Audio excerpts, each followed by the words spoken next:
from the Built Ford Tough studio at FedEx Forum, it's the Gary Parrish Show, presented by Orthos Live from the BuiltTube and Grind City Media and the official Grind City Media app. Now, here's your host, Gary Parrish.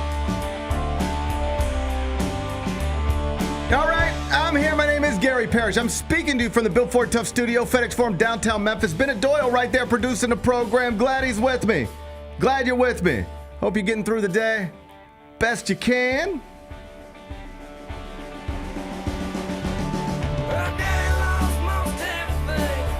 And I hope you didn't think the Grizzlies were going to go out and beat the team with the best record in the entire NBA last night, because that didn't happen. Fun game, competitive game. I enjoyed almost every minute except for all of the minutes in the third quarter where we were just looking at the, review monitor nonstop. Other than that, I enjoyed just about every minute, but ultimately it was a loss on the road for the Grizzlies. They come back home. Phoenix Suns in town tomorrow night. Tickets available, Grizzlies.com. We'll talk about it momentarily. First, though, quickly, let me set today's schedule for you. In the next segment, Bruce Pearl going to join me. He's the head coach of the top-ranked Auburn Tigers. Another big win for his program this weekend. I'm going to catch up with BP. He's going to be here in about 20 minutes. Finish talking to Bruce, take a break, come back, do 5 more things you need to know. Which point we're going to discuss 5 previously undiscussed stories. Among them, Penny Hardaway's Tigers beat FAU 84-65 yesterday to improve to 22-5 on the season, 12-2 in the AAC. So they avoided what would have been a quadrant 3 loss and maintained a 1-game lead in the loss column of the AAC standings over North Texas. We'll talk Tigers.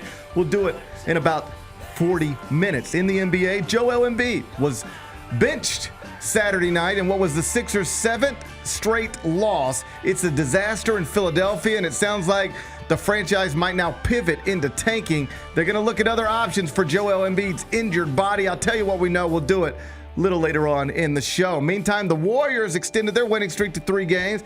24-point victory over the Luka-less Mavericks. They traded him, you might have heard. Golden State now 5-1 with Jimmy Butler in the lineup. Real contender in the West? I'll ask Bennett. We'll discuss it in just a bit. Jason Kelce said he thinks his brother Travis Kelce has privately decided already whether to continue playing with the Kansas City Chiefs or retire from the NFL. Just a matter of announcing it. I'll get Bennett's prediction. We'll do that in the second hour. And Hooters is preparing to file bankruptcy after shuttering dozens of locations throughout America. It's further proof that our country is falling apart. We ain't what we used to be, Bennett. We ain't what we used to be. I'll give you the details during a segment we call 5 More Things You Need to Know. Then we'll eventually do GP's carryout and we'll call it a day. So that's the rundown. We got a lot to get to. But I did want to start with your Memphis Grizzlies because game 57 of a scheduled 82, it was played last night inside Rocket Mortgage, downtown Cleveland. Fun game, competitive game.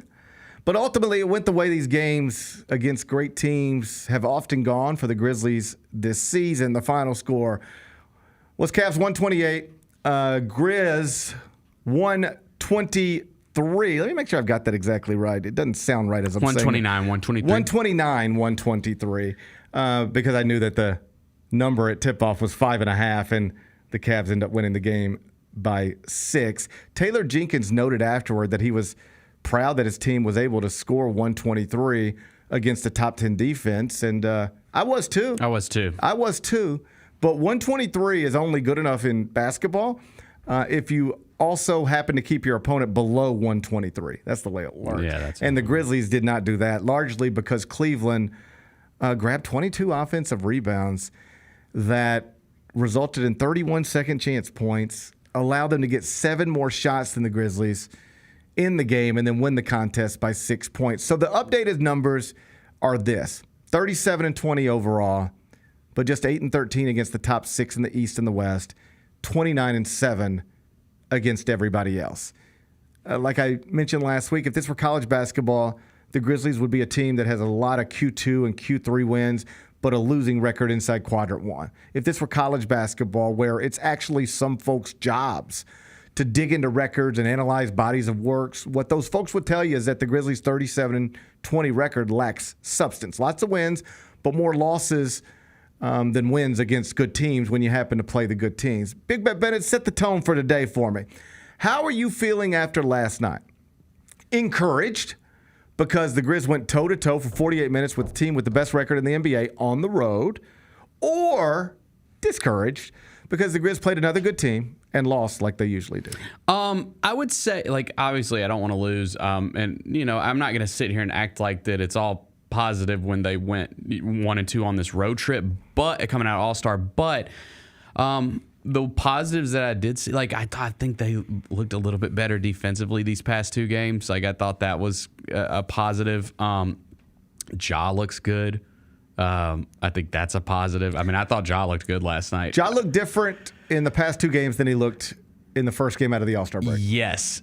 So I think that's a positive. And the good news for them is they've got a 5-game homestand coming up, one of the longest, if not the longest, of the entire season. So, like, if you're one of the people that wants to lean positive, yeah, they went toe-to-toe with one of the best teams in the league last night, who is great on their home floor, and had a chance. They had a chance down the stretch. Ultimately, Cleveland pulls away. But now you got 5 home games coming up. And the good thing about the home stretch is, because we've talked about the record, and sometimes it may lack substance, especially against like the top teams in the West. Well, you're playing this week 2 teams that absolutely blasted you recently in the Knicks and the Oklahoma City Thunder. So you got a chance to like change people's opinion on this thing literally this week with this homestand. Yeah, you also had a chance to change what people think about you last night. That's true. That's true. Or in any of these previous games against top 6 teams from the East or West. I hope you're right. I hope they take advantage of the opportunity, but it is not an opportunity unlike ones they've had throughout the season. And typically, these opportunities have not gone well. Jaren Jackson Jr. led the Grizzlies last night, team high 22 points on a team high 18 shots, and this happened right after Kendrick Perkins jumped on ESPN and said that Jaren cannot be the Grizzlies' best player in a 7-game series. Kyra, I think you might have it queued up. If you do, let's watch what Kendrick Perkins said pregame last night about the makeup of the Grizzlies team, and then we'll react together. Getting to the Memphis Grizzlies, if you're trying to be a legit title contender, right, if you're trying to go match up with Denver, if you're trying to go toe-to-toe with Oklahoma City, Jaren Jackson Jr. can't be your best player in a 7-game series. Ja Morant needs to be that guy. And Ja Morant, honestly, hasn't been that guy all season long. One could argue that Austin Reeves, and I say this respectfully, Austin Reeves has had more of a productive season this year than Ja Morant. If you don't believe me, go look at the numbers. The way they play sort of an egalitarian offense. Wendy, no, man. Listen, look. That's the first time egalitarian offense has been used, Wendy, I think, that's on cool in the regular season. But you know as well as I know, the superstars are going to take you home. Ja Morant is a superstar. He needs to be the best player on that team in order for the Memphis Grizzlies to get where they're trying to go. Well, one reason you can create a pathway for both of these teams to make deep playoff runs is that they play with deep rosters. Donovan Mitchell averaging the fewest minutes he's had in his career. Ja Morant's minutes under 30 a game. Part of the reason why their numbers aren't as impressive as in recent years is because they ask less of them to save them for the backstretch. All right, Bennett. Yep. Kendrick Perkins said a lot of stuff there. I agree with some of it. I think some of it's not stuff I would agree with. What'd you make of what he said? I loved the exchange between him and Windhorst, because I think they both have really good points in that exchange. Where Perk is right. Like, this team is going to go as far as Ja Morant takes them. I truly believe that. Now, I think someone said something along the line, like, Jaren Jackson Jr. Is having the best season of any Grizzlies player, and he's one of the best players on this team. It's why he's going to get paid a lot of money this summer. But I do agree with the point that when the playoffs come around, things tighten up, you're going to have moments where you need Ja Morant to go and get you a bucket at the end of a game. Mm-hmm. Like, that's just how it's going to be. And so I agree with that point. But I also agree with what Windhorst said about how this team spreads it around. They've been able to conserve guys' minutes this season. We've seen that. They've been careful the first half of the season. And I think that could benefit them in the long run, because I think they're going to have fresh legs come playoff times where some teams just may not. We'll see. We'll see. We'll see. There's different approaches and strategies to all of this stuff. And, what good is fresh legs if it's, broken hand. Like, you just don't know if That's these right. fresh legs are going That's to right. matter in any sort of meaningful way. As always, we'll see, and as always, I'm hopeful. First, let me focus on the stupid stuff that he said, and then I'll tell you what I think he meant, and perhaps just said it in a way that I wouldn't have agreed with, but if I could twist his sentiment a little bit, I can co-sign. I got you. First off, just saying something absolute like Jaren Jackson Jr. can't be your best player in a 7-game series, that's silly. Of course he can. Of course he can be your best player in a 7-game series. Does he need to be the best player on a championship team? Maybe not. That's a different deal, though. We're talking about just a 7-game series, which, by the way, could just be 4 games. You tell me Jaren Jackson Jr. couldn't be the best player in 4 straight wins over some Western? Of course he could. Well, I mean, look at just last season. Jaylen Brown was the best player for the Boston Celtics in the finals, and I think most people would say Jason Tatum's their best player. You're proving my point. Yeah. Cedric Maxwell was the NBA Finals MVP in 1981. I didn't know this before last night. I looked it up. I just Googled what's the most unlikely Finals MVP in history. Cedric Maxwell, he popped right up. 1981 Finals MVP. That's 0-time NBA All-Star, Cedric Maxwell. Mm-hmm. I don't remember the 81 NBA Finals. I was 4, I guess. But I'm assuming if Cedric Maxwell was named MVP of the Finals, he was the best player in that series for the winning team. Mm-hmm. I know this isn't always true. Like, Andre Iguodala has a Finals MVP. But, like, you get the point. So if Cedric Maxwell, 0-time All-Star, can be the best player in an NBA Finals once upon a time, then yes, Jaren Jackson Jr., 2-time All-Star, can be your best player in a 7-game series. That's a silly thing to say. Because, again, a 7-game series could be against the 7 seed in the West, and it could only be 4 games, and Jaren Jackson Jr. could look amazing in those 4 games. That's right. Of course he can be the best player in a 7-game series.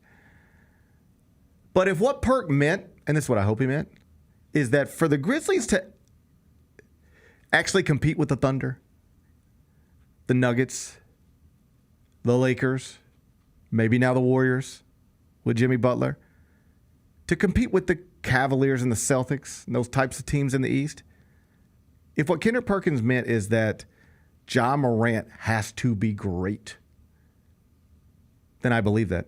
I think that's true. I think Jaren Jackson can be your best player in a 7-game series. I do think Ja Morant needs to be the greatest. Yeah. I think if you want to win the NBA Finals, it cannot. You ready? Cannot happen without Ja Morant being great. I believe that part of the sentiment. Mm-hmm. I don't believe Jaren can't be your best player in any 7-game series. That's silly. But I think if you're trying to take this straight to the top, it requires Ja Morant being healthy, but be great. And as Kendrick pointed out, he hasn't been great this season. He just hasn't. You know, the PR right now is tied for 48th. It's tied for 48th in the country. Mm-hmm. And I know player efficiency rating is not the end-all, be-all, but it is something that gets referenced, and his is not very good. You know, it's behind Josh Hart. It's behind all sorts of players that if I would have told you he'd be behind 3 years ago, you'd have said, no, what went wrong? So he hasn't been great. He's had great moments. He's had incredible highlights. He's had great games. He's won you games. But he hasn't been consistently great. And so if that's what Kendrick meant, I believe that. I think that's right. Jaren Jackson Jr. can absolutely go win you a series. Absolutely, he can. But you're not just trying to win a series. We're here. Mm-hmm. They're about to maybe finish second in the West for the 3rd time in 4 years. It's time. It's time to go. No, massive week ahead. And if you are trying to envision how you get this thing all the way to a Western Conference Finals, how you get this thing to where you've got let's just say a Game 6 of the Western Conference Finals inside FedEx Forum. Win it, close it out, lose it, you got to go back to Oklahoma. How you get in that position? I think it requires Ja Morant being great. Mm-hmm. And I do think the 2 more recent games were certainly more encouraging signs than the initial game after the All-Star break. And even the moment he had with Jared Allen last night, I know some people interpreted that like in ways that don't even make sense to me. I thought it was an awesome moment. I did too. I just thought it was fun. And I know we just came off of hockey players punching each other in the face. And so anything short of that means you don't really compete. But like Ja even putting himself in that position to get dunked on is him competing. I respect the contest. He's 7 inches shorter and about 70 inches lighter. Even if he gets there to contest, he was just a little late. Mm-hmm. But even if he's on time, He's just getting thrown through the hoop. Yep. I like that he tried. I like that he tried. The alternative trying is just doing this, business decision, as they say. I like that he tried, and then I like that he was in the moment enough to just sort of smile, like, hey, man, you know, people interpreted that, I gather, on Twitter as like, oh, what's he smiling about? You're losing a game, and you just got dunked on, and you're smiling? I didn't take it as like a smile rooted in he doesn't care. I took it as a smile as, shit, man, I tried. I knew I probably shouldn't have. I was giving up 7 inches and 70 pounds, but I got up there with him. Yeah. And then just holding on to him and just sort of enjoying the moment. Like, hey, you got me, man. You got me. I thought it was a sweet, fun, great moment. I agree. I didn't understand why people wanted to twist it into something it didn't feel like it was to me. Well, and I thought, too, the win on Saturday over Orlando, like, he showed a lot of emotion at the final buzzer there, and that made me feel good too, just because we've like talked about like, oh, he doesn't look like he's having fun out there. He doesn't look like happy. Jess and I talked earlier today. Like it could get a little tiresome and misguided trying to draw conclusions from the way people look all the time. That's right? But that acknowledged, he looked better. Yep. He looked better. He smiled more. Yeah.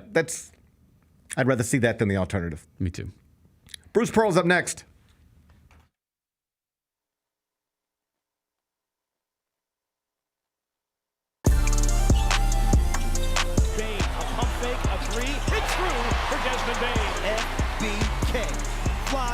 King wheels through the lane, now spins back. Ja hangs, puts it in. Oh, what a shot by Morant in the clutch. So hot. Oh, Jared says no, because he doesn't put on a play. Comes up with a monster block.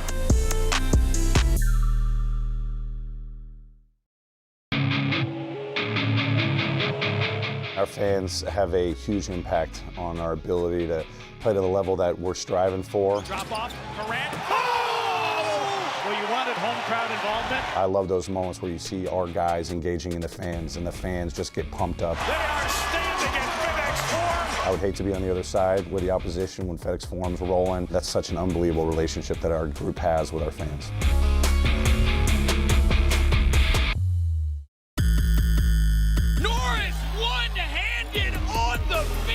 If you go to a hustle game, you're going to see a very fast-paced game. A lot of action, both offensively, defensively. Nice rejection right there. In a great environment at the Landers Center. You could bring family there, kids are running around. Down the lane and one for Zion Poland. And then you're going to see a lot of talented basketball players competing at a high level.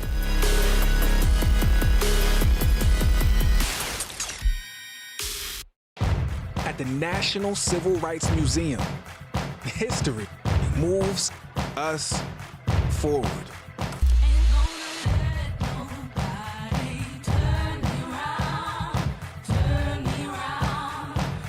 The question remains, how does history move you? Keep on walking, keep on talking, marching up to freedom now. It's time. Bain drives. Oh yeah. Close. He hits and the Grizzlies have the lead. Yeah! Jared with a knockaway. Good defense. Morant attacking, spinning, hanging, and hitting. That's no show. Let's go.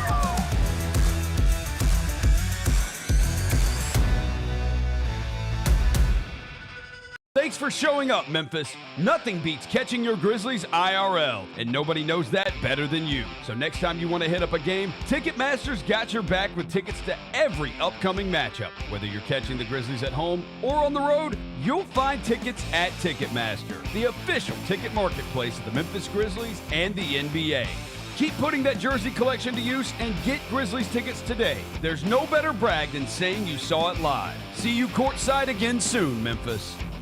45-minute video on Tony Allen on YouTube. I just saw it yesterday. He managed to dominate the NBA for 14 years, despite missing one of basketball's most important skills. But here's the crazy thing. Why does that hurt your feelings? It didn't hurt my feelings. It's positive. He at least should have more of my highlights. The Chris Vernon Show, live on weekdays at noon on YouTube at Grind City Media and the official Grind City Media app.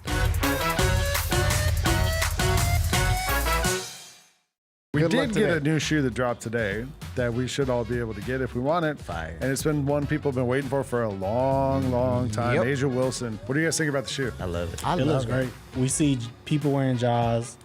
We see a lot of people wearing the GT line, but then also we see a lot of NBA players wearing the Sabrinas. Sabrina, yeah. I bet you there's gonna be a lot of NBA players wearing that. I agree with you on that. Oh yeah. The Sneak Fest Show, live Tuesdays at 2 p.m. on Grind City Media on X, YouTube, and the official Grind City Media mobile app.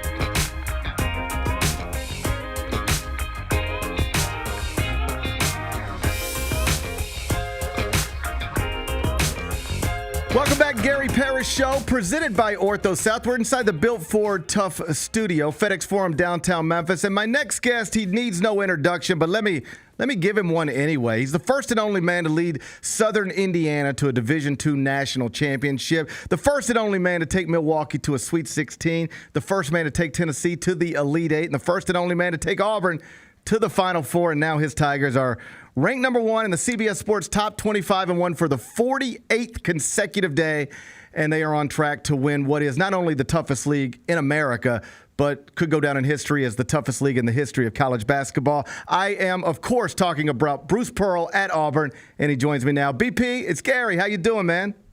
I'm doing great, Gary. That was a wonderful, wonderful introduction. The only pause I would have in the introduction is the on track to win the SEC championship, because I recognize that we got a 2-game lead, but I also recognize I'm not sure if Florida loses again. We have 4 straight against ranked opponents, so we got a lot of work to do the next couple of weeks. It is never a night off, and let's talk about that for a second, because you've coached a lot of different versions of the SEC, and obviously there's never been one deeper than this, with more national championship contenders than this.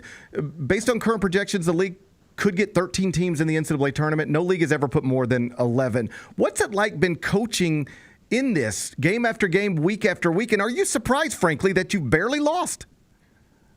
Well, yeah, I think yes to all that. I mean, I think that the reason for the league being so good is the commitment to coaching, commitment to facilities, commitment to the NIL across the board. There is not anybody in our league that's not investing in all those things, and everybody's in this thing to win this thing. And that's just not true in every conference in the country. You got some people that are really invested and some people that are behind.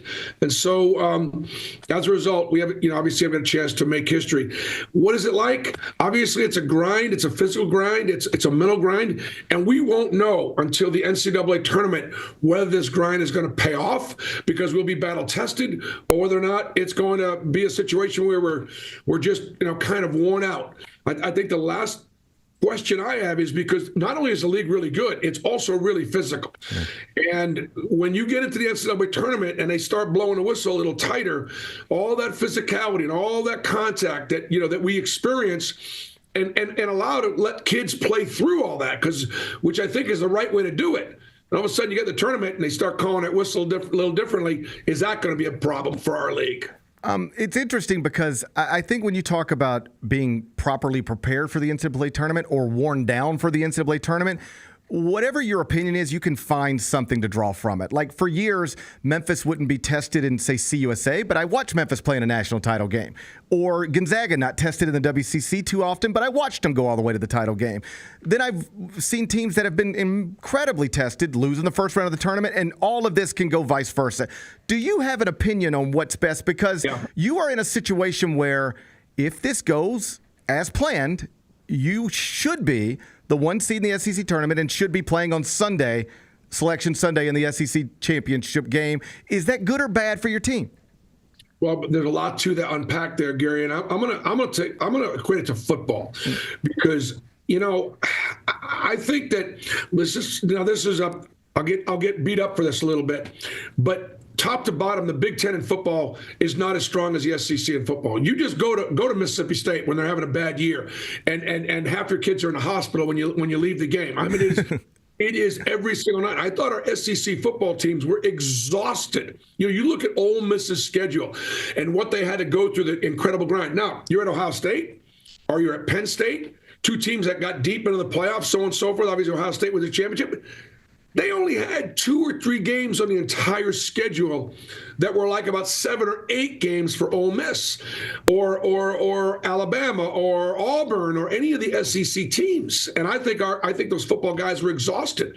So and then the other thing too is, and you made me think about this, because Memphis and Gonzaga, those 2 teams are sort of putting up with their conferences January, February, March, and all they're thinking is about March. That's all they're thinking. They're so excited by the time they get to March, and they're playing against great teams I've been watching on TV all year long with something to prove, because nobody's talking about Memphis, and people are sick and tired of hearing about Auburn and Alabama and Florida and all these great SEC teams. There's something to that. I hope I'm wrong. Look, I hope I am wrong. And it works out differently. We'll see. Yeah, talking to Bruce Pearl, head coach of the top-ranked Auburn Tigers. I mentioned you're on track to win an SEC title, and you're smart to say we still got a ways to go, because you do. But I've compared you in recent weeks, Bruce, your team, to like a golfer in a golf tournament, but with like a 5-shot lead over the field. You could hit one in the water and 3-putt your next hole, and you still are in a good spot. Are you surprised that you've been able to separate from a resume perspective from the rest of the sport? Because as I was telling somebody recently, like, it's one thing to go win the best league in the country, the best league of all time. It's another thing to dominate it, and your team has dominated it so far. Yeah. Well, I think it starts Gary with the non-conference, and it worked out this year that the great teams that we played in the non-conference were also having great seasons. Houston, Iowa State, Memphis. Yeah. Those teams are all having great years, and we've been the beneficiary. We lost at Duke, but on the road at Cameron in a close loss. That obviously doesn't really hurt you. Purdue, their numbers have been great, even though they lost a couple down the stretch. So that really carries us into the conference schedule. And so, yeah, I would say that based on just the math, unless we fall apart here at the end of the season, and because of the quality of the teams that we're playing right now, we almost have a better chance to be the number 1 seed in the NCAA tournament than necessarily to win the SEC or win the SEC tournament. Just because when they see the tournament, it's the body of work. I mean, again, it's the body of work. Now, we've got to beat Ole Miss here at home on Wednesday. That's not going to be easy to do. You follow that Ole Miss team closely. They're really talented. They're really experienced. And then we got to go to Kentucky. And they don't, they're one of the best offensive teams in the country. Then we got to go to Texas A&M, one of the toughest places to play in the league, and then we end up with Alabama at home. So again, lots of work to do. But what has carried us through this league, Gary, are 2 things. 1, we defend and rebound every night. 2, we've got a bunch of guys that were nobodies from nowhere, including their head coach. Okay, we got a chip on our shoulders. A lot of D2 guys, junior college guys, mid-major guys. I've got 1 5-star on my team, and that's Tahad Pettifor, the very talented, wonderful freshman. But the rest of the guys come from mid-major programs with something to prove, and that's why we don't take any opponent for granted. BP, that leads me right to Janai Broome. This is a young man who, on the Eye on College Basketball podcast that I do with Matt Norlander for CBS Sports yesterday, it took us a minute to get to Auburn over Georgia. And I said, hey, let's not get bored by this, because they just went and beat another good team convincingly, and Janai went for 31 and 14. I know he doesn't have the hype of Cooper Flagg. I know he's not going to be the number 1 pick in the draft, but this is a young man who started his college career at Morehead State and has a very reasonable chance to be the National Player of the Year. This is not normal. How did this happen? Well, it's the American dream. This is what makes our country so great, that you can start from humble beginnings.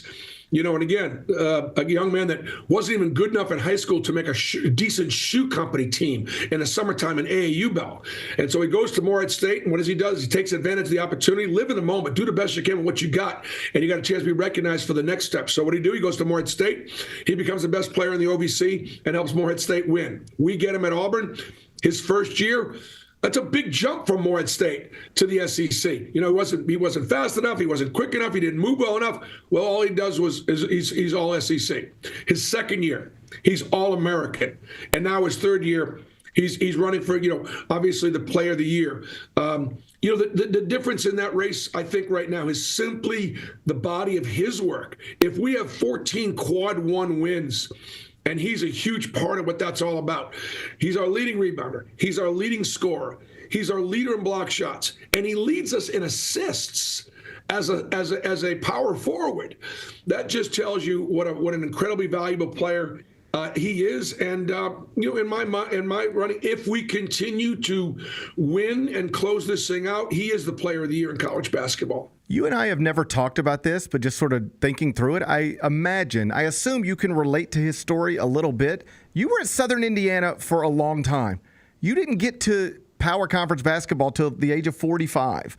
When you're a successful Division II coach, I know it's changing. There's no guarantee you ever become an SEC coach when that's where it starts, or at least that's where you spend so much time. Can you relate to Janai's story a little bit about do the best you can be wherever you're at and then see where that can take you? Well, Gary, that's why I love my country so much. You know, we're a family of immigrants. My grandfather came over here at 11 years old in 1929 to escape the pogroms and the Holocaust, and he was a plumber, and he spoke broken English. And when he was 32 years old, he became a citizen of this country. He told me it was the greatest day of his life. And so I've gone to work every single day, trying to live the dream that my grandfather, gave me by coming to this country and taking advantage of the opportunities. And I think it puts me in a very unique position to tell my players, look, there are going to be obstacles based on the color of your skin or based on this or that, even your religion or whatever it's going to be, whether or not you financially have advantages or disadvantage. But those aren't roadblocks. It's just simply obstacles. And so, yes, we do feel that there's obviously some connection there. And, Gary, this is also a team of faith. This is a team that has given God the glory in victory and defeat. We pray before, we practice and play and the guys are, now with that comes a great responsibility. Every time our guys are knocking down a three, they're dialing up the Lord. And it's begun to catch on. I've gotten so many emails from parents going, my daughter knocked down a three in a little 8-year-old rec basketball league, and she's dialing up the Lord. I think you just put that all together. And then the last thing is this, even though this is the new age of transfer portal NIL, I've got 5 fifth-year seniors. I've got 3 guys that have been in the program for 5 years. We haven't had a ton of transfers, and so it's less transactional and still ministerial. We're doing it the old-fashioned way. Last thing before I let you go, and I appreciate your time. I know you got a ton going on, but you are responsible now for creating the biggest college basketball game in the history of 2 different states. Number 1, Memphis versus number 2, Tennessee in the state of Tennessee, and number 1, Auburn versus number 2, Alabama in the state of Alabama. What does that mean to you? Well, Gary, it's you make a living based on how you can teach and explain things with your words, and I do the same thing for you teaching basketball. You had to be in Memphis, Tennessee, back in 2008 to understand what that meant. That ESPN College Game Day was in Memphis, Tennessee, not Durham, North Carolina, not at Pauley Pavilion, not up at Michigan State, and I've said this a few times, not at Fog Allen, but in Memphis, Tennessee for the biggest college basketball game of the year, and all eyes were on it. I felt the same way when we were at Alabama, and the ratings proved that out. You remember back in the day, we used to have the conspiracy theory that television was involved in Major League Baseball, and if they didn't have the Yankees versus the Dodgers and an East Coast, West Coast in 2 major cities, the ratings would be terrible. No one would make any money. Well, guess what? Alabama, Auburn proved that to be incorrect. You put a great product on, it doesn't matter where these teams are from. The nation is going to tune in. And Alabama and Auburn are 2 of the best teams in the country. BP, I appreciate your time. It's been amazing watching you do what you've done with this team. I know you still got a ways to go and you're not counting chickens yet, but to date, absolutely incredible. You deserve everything you're getting, and I appreciate you being here with me. My brother, thank you. You know me from a long, long time, so you know. We started from very humble beginnings. Right back at you, Gary. I appreciate you, brother. I'll see you again real soon. Bye-bye. That's Bruce Pearl, head coach of the Auburn Tigers. It really is incredible what he's doing, man. Like I remember going to Auburn and seeing him right after he got the job. We were on our way to Florida as a family, decided to stop in, and we toured the facility and had all the conversations you have, and he said, this is going to be hard. It's going to be harder than what I did at Tennessee. He didn't know if he would be able to to do this, if only because this type of stuff is unprecedented. And he just sort of subscribed to, this is a championship culture as an athletic department. They're going to put me in a position to succeed. Now I got to put my players in a position to succeed. And took him to the Final Four for the first time in school history. And now he's got a team that has undeniably has the best resume in the entire country. We talk about net stuff all the time. They've just separated from everybody. Yep. They're 14-2 in Quadrant 1. Nobody else has more than 9 Quadrant 1 wins. They only have 2 losses. And the losses are to 2 other potential number 1 seeds. Like, we're getting to a point where they could end up with, you ready for this? I know it sounds crazy, but it's true. They could end up with the best resume in the history of college basketball in terms of wins over top 25 teams, wins over, there is some ways to take computer numbers and create quadrant systems dating back decades. And I'm just telling you, that stuff's being done. And this Auburn team is ranking in terms of body of work. What have you accomplished? What have you done? Part of it is because they're playing in a league that gives them so many opportunities. Mm-hmm. They're going to have like 20 Quadrant 1 opportunities in the regular season, but they're smashing it. Just think about this. They are right now playing in the toughest league in the country, according to every computer. It also projects as the conference that is going to put more teams than any other conference has ever put in the NCAA tournament. It's going to do that this year and maybe break it by multiple teams. So, toughest league in the country, maybe toughest league of all time, probably toughest league of all time. And they're running through it. Just running through it. 14-2 in Quadrant 1. Only 2 total losses on the season. That means they have fewer losses than anybody else in the country, 0 bad losses, and at least 5 more Quadrant 1 wins than anybody else in the country. They really are at a place where they could lose multiple games and still maybe be projected as the number 1 overall seed, just based on strength of resume. And he created this. That's one of the greatest basketball coaches of all time. To be able to do what he did at Southern Indiana, then Milwaukee, then Tennessee, then Auburn. A lot of guys can do it at one place. A lot of guys do it at one place. What does it say about you with over decades, no matter where you worked, that place was awesome and oftentimes more awesome than it's ever been. That's his story. That's what he's done. Always appreciate Bruce Pearl's time. When we come back, turn our attention to Tiger basketball. Penny's Tigers got a nice win yesterday over Florida Atlantic. Blowout over a bad team. Slightly improved some computer numbers. Most importantly, avoided a Quadrant 3 loss. We'll talk Tigers next. Gary Parrish Show, presented by Ortho South.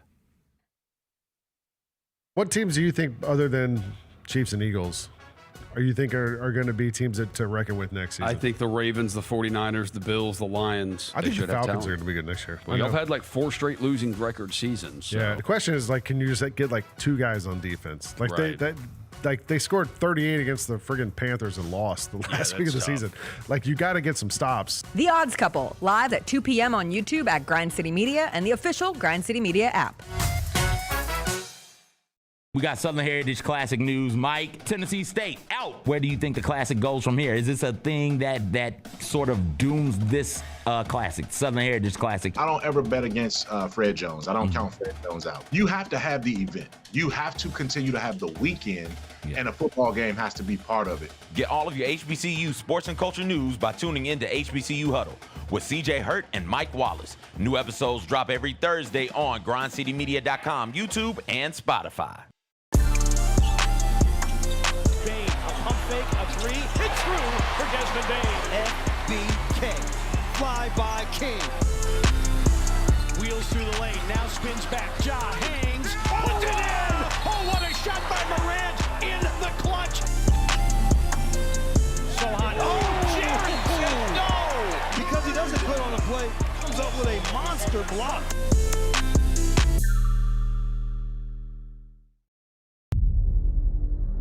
Can't wait. It's time to get it popping. It's going to be crazy. The fans are going to be loud. We need just energy. Behind, back to Jared for the flush. We're going to need, the form rocking. We're going to need, everybody in Memphis to be out there to come to support. When the fans are good, we're good. Simple as that. A Bain 3, yes sir! Desmond Bain with ice water in his veins. We'll ride the energy together.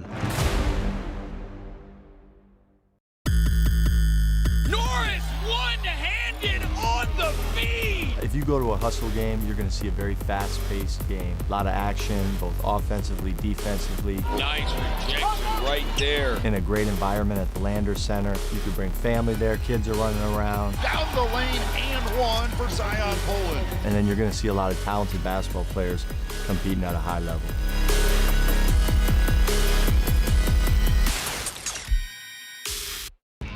When it's all on the line, you turn to the strong, the stable, the unwavering. To those with a history of raising their performance, to meet the moment. It's true in basketball. It's true in banking. Grizzlies Checking from Pinnacle. Play hard, bank easy. Open a Grizzlies checking account with at least $100 and a recurring direct deposit by August 31st, and you could receive a $200 direct deposit bonus into your account. Details at grizzliesbanking.com. Member FDIC.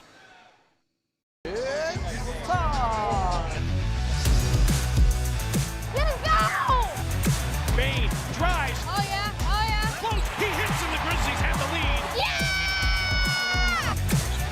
Jaren with a knockaway. Good defense. Durant attacking, spinning, hanging, and hitting.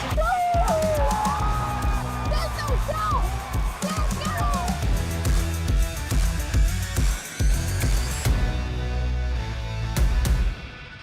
Thanks for showing up, Memphis. Nothing beats catching your Grizzlies IRL, and nobody knows that better than you. So next time you want to hit up a game, Ticketmaster's got your back with tickets to every upcoming matchup. Whether you're catching the Grizzlies at home or on the road, you'll find tickets at Ticketmaster, the official ticket marketplace of the Memphis Grizzlies and the NBA.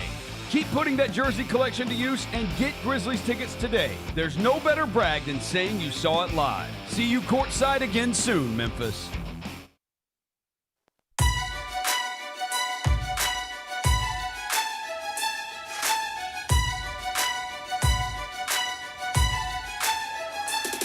Orthopedic injuries can be unpredictable, unforeseen, and unscheduled, and Ortho South understands this better than anyone. Since your injuries don't make appointments, you don't need to either. That's because Ortho South welcomes walk-ins during the weekdays, in the evenings, and even on Saturdays. So next time an unforeseen injury makes an unscheduled appearance in your life, visit orthosouth.org to find your nearest urgent care location. Just walk in, and Ortho South will take care of everything, especially you. Learn more at orthosouth.org. That's orthosouth at orthosouth.org. Now, I got 5 more things you need to know. Number 1. Final score, Memphis 84, FAU 65. That's a quadrant 3 win inside FedEx Forum yesterday afternoon, Bennett. More importantly, it's not a quadrant 3 loss. You've been asking for blowouts, Bennett. Yes. You've been asking for the Tigers not just to win games against Owls, which ain't always the easiest thing in the world, as we know. Don't just beat Owls.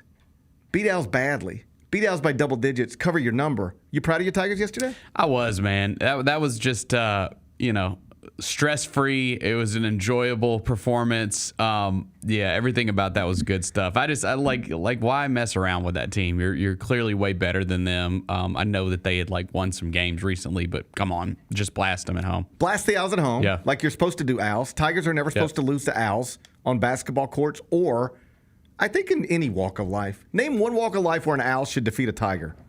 You can't. You can't. You can't, right? You can't. Home, away, anywhere. So glad this gets back to normal. Because remember, it was a good bounce back. Yep. They ruined what could have been Penny Hardaway's first run to the Sweet 16. What would have been probably Penny Hardaway's first run to the Sweet 16.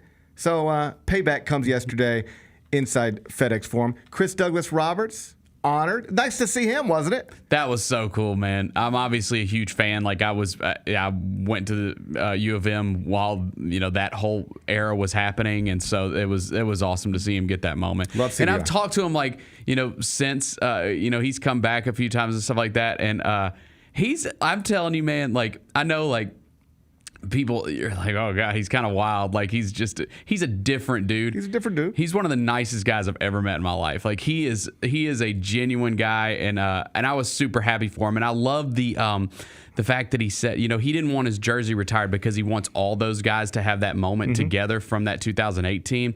And I just thought that was really cool. I do hope one day we get to a point where we can bring that whole group back with Cal and have just a big celebration for him, because it's got to happen one day. I hope so too. Yeah. And I know it would mean the world to Cal. And I know it would mean the world to Derrick Rose. And I know it would mean the world to Antonio Anderson and all of those guys. Like, that is, for me, the team I'll forever remember, like from my childhood, is the 85 Tigers. That's Keith Lee and that's Andre Turner. And that's my first real introduction to college basketball. And then, of course, you fall in love with Elliot Perry, and then you fall in love with Penny Hardaway. And then, the love grows so deep. Next thing you know, you're in love with Mingo Johnson, right? That's right. But for a lot of people of a certain age, certainly your age and younger, it's the 2008 Tigers. And John built that team, and those guys were a part of not just an amazing season, but an amazing run. One of the most successful runs over a 4-year span in the history of college basketball. And I was fortunate enough to be the beat writer for some of that. I was the beat writer for 4 full seasons, and they mostly the not good ones. Yeah. But my last season on the beat was that 2005-2006 team that went to the Elite Eight, lost to UCLA out in Oakland. And CDR was obviously a part of that. And then, I didn't just disappear. I was still covering college basketball just for CBS as opposed to the commercial appeal, but I was still here. And I was over at the Finch Center a lot and around those guys a lot and around that staff a lot. And I won't say that I was best friends with all of them, but CDR was great. Just always great. Joey, I love. Me too. Derek was shy, but awesome. Antonio Anderson, somebody like I consider a friend to this day. If I saw him, I'd give him a hug. People here love that team. Yep. And I know the NCAA can make you take down a banner, and they can make you vacate stuff and, put asterisks in books and whatever, but they can't erase your memory. That happened. All of that happened. And those were perhaps going to be the best 4 years of Tiger basketball in all of our lifetimes. I hope not. I hope Penny brings us the best 4 years of Tiger basketball next year and the year after that and the year after that and the year after that. But it's going to be hard to match what John was able to do with a core headlined on some level by Chris Douglas Roberts for a 4-year span. And if we ever get to a point where the school can, in a creative way that doesn't cause any NCAA issues, in a creative way bring all of them back, John Calipari included, and let them soak that in and let them be appreciated the way I know this entire city does appreciate them. I know with John it gets a little crossways, and I get it. I'm not trying to tell you how to fail. I'm just saying that history tells us that hatred goes away at some point. Yeah. Nolan Richardson dared Arkansas to fire him. They did. He sued them. It was ugly. He more or less was calling the school racist. It was ugly. Well, now his name's on the court, and he's there all the time. Yeah. As recently as, I believe, in the past week. Rick Pitino went back to Kentucky once, his first time as Louisville's coach, and it was awful. I mean, I'm not trying to overstate it, but it was like not kind. Not like, hey, thank you for the national championship. Right. It was ugly. Last preseason, Mark Pope brought him back to celebrate a championship team, and he got a standing ovation in Rupp Arena. I hope that both Memphis fans and John get to feel that someday. Me too. I hope that happens someday. I'm not saying it needs to happen now. I understand if it tried to do it now, it might not go the way you want it to go, but there's got to be a time for it to happen. And I would tie it to a big round number anniversary. So we're talking 2008. Could you do it in 2028? If not 2028, could you do it in 33? Could you do it in 38? You got things like 5-year intervals where you can reasonably attach it to a big number and say we're bringing everybody back. Hopefully you get to a place where you're able to do that. And perhaps the first step in that direction was having CDR back inside FedEx Forum yesterday and having him verbalize that. It at least gets people like you and I talking about it, and hopefully gets the administration brainstorming about how to maybe do that someday. As for the game, nice win. Not just because it was a blowout, or at least they pulled away in the second half, but because they won in ways they haven't won consistently against subpar competition. They were dominant in the second half. They won despite shooting poorly from 3-point range. And then they got a monster performance from Dane Danger, who, has emerged as a real important player for this team. 22 points, 11 rebounds, 4 blocks for him yesterday in 27 minutes. And so the Tigers move up, just a little bit at KenPom, just a little bit in the net, but still in the top 50 of both. More importantly, they avoid what would have been the quad 3 loss. So now they're sitting here at 6-2 in quadrant 1, 4-1 in quadrant 2, so 10-3 in the first 2 quadrants with 2 quadrant 3 losses. I talked with Jessica about this earlier.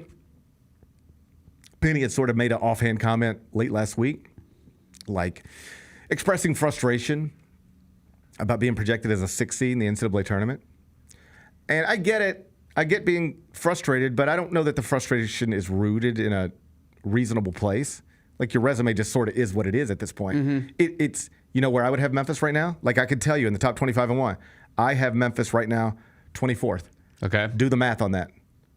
That's around there. 6 seed. It's a 6 seed. That's where I have them. I'm evaluating them as similarly to the selection committee as I can, and I would have them as a 6 seed. And you ready for this? Closer to a 7 than a 5. That's about where they belong.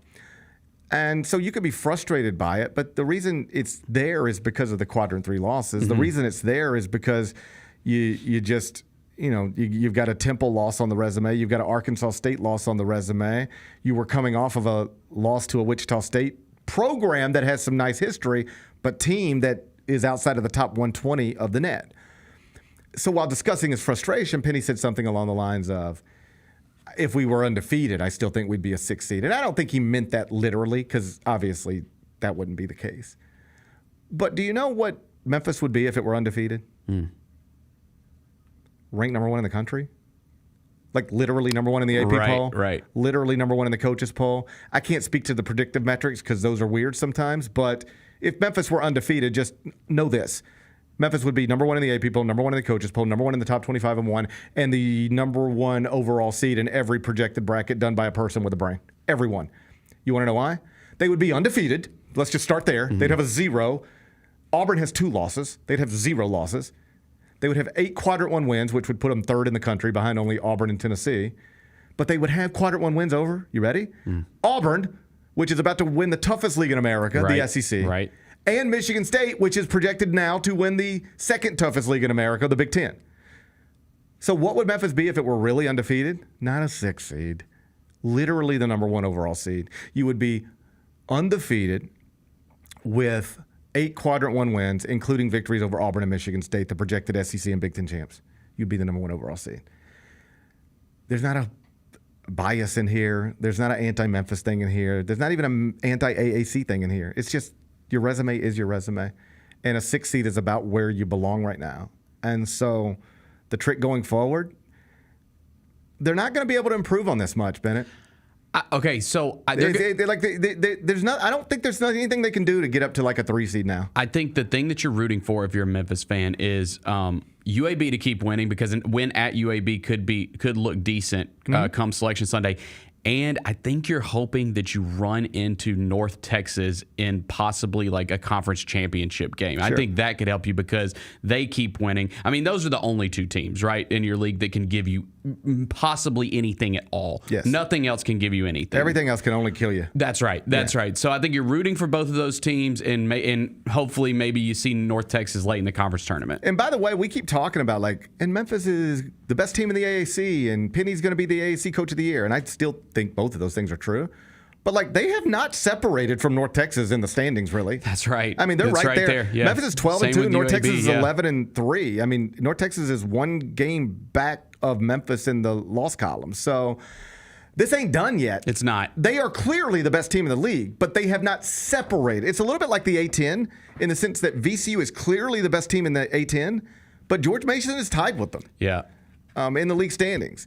North Texas is just a game back in the loss column of the league standings from Memphis. So I still think Memphis is going to win the AAC, and I still think Penny will and should be the AAC Coach of the Year. But North Texas is hanging around in a way that might be beneficial for quad purposes, in the AAC tournament, but in a way that hasn't allowed you to, St. John's can secure an outright, or can secure at least a share of the Big East title midweek this week.